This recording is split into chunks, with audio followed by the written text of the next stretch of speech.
As the saying goes, everything has a time and place. This applies especially to leadership.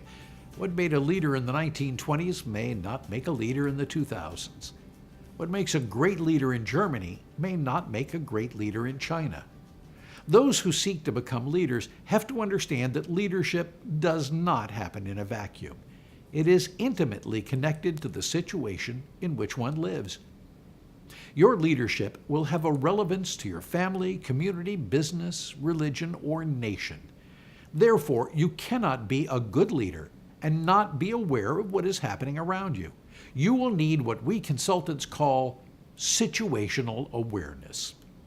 This is jargon for being aware of your surroundings and what the people in those surroundings are doing, discussing, or thinking about. How important is this situational awareness?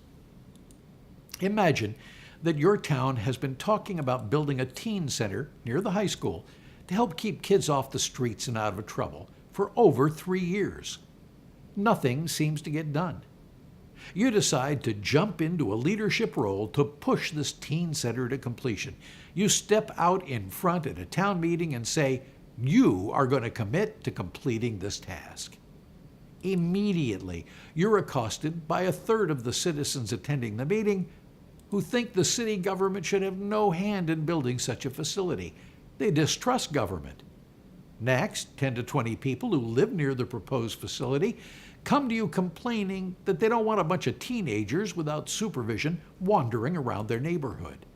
They are also concerned about more traffic congestion caused by the new center. One of the local churches complains because they already have a teen center and nobody goes to it. I want to know why you're building another one. There are others who don't think the community should pay for people to work at the center. Still others don't trust those who will work at the center and promise not to let their children attend.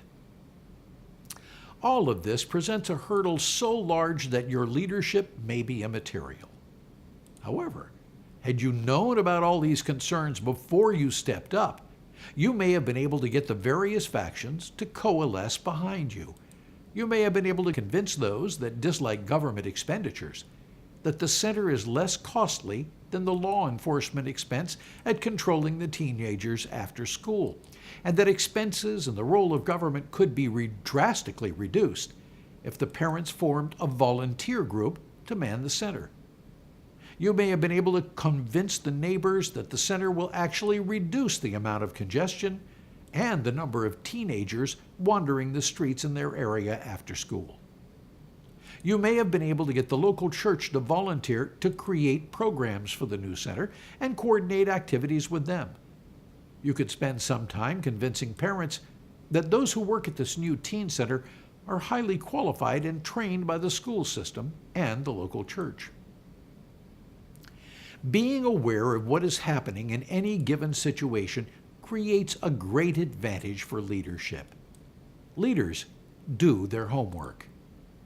The first thing potential followers do is check you out. They want to know if you know what you're talking about. They want to know that you spent time trying to figure out the problem and the solution. Any sign that you aren't aware of the problems and solutions, and they'll cease to be followers. Remember, the point of leadership is to get followers. Your followers are the tools you use to get things accomplished, to reach your goals, to realize your dreams. So how do you become situationally aware? Start with the vision and passion that you have. Whatever the subject of that vision and passion, it has a history and facts that surround it. If something needs leadership, there is a good chance there are already people taking sides on the issue, that there are conflicting approaches, that people don't want to change the status quo. Spend the time looking at the people that surround your vision and will be affected by your vision. Most of us have been in meetings where one person suddenly stands up and passionately discusses a solution to a problem that we all know will never happen. We know because we know most of the facts that surround that problem, and we can tell that person expounding so passionately doesn't know them. That person, although operating on a personal vision and passion, is not demonstrating leadership, they're demonstrating ignorance. Now, I don't want to tell you that you shouldn't tilt at windmills. To some degree, good leaders often tilt at windmills. Real effective leadership is often needed when problems seem insurmountable, when solutions seem impossible. What I am telling you is to know what you are talking about before you champion any cause. You should know what hasn't worked before you get people to try to help you accomplish a solution. You should know who the players are. You should know who is going to oppose your every move. In many cases, those that follow you will solve problems and handle objections. You don't have to know all the answers. You just have to let your followers know that you've done your homework. How aware are you now about your vision or passion? Do you know all the facts that surround what you want to accomplish? Do you know who all the players are? Forum number 3 will help you list some of those facts and ask you some questions about your goals.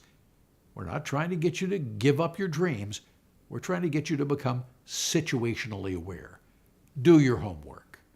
When you're finished, come back to the next video segment.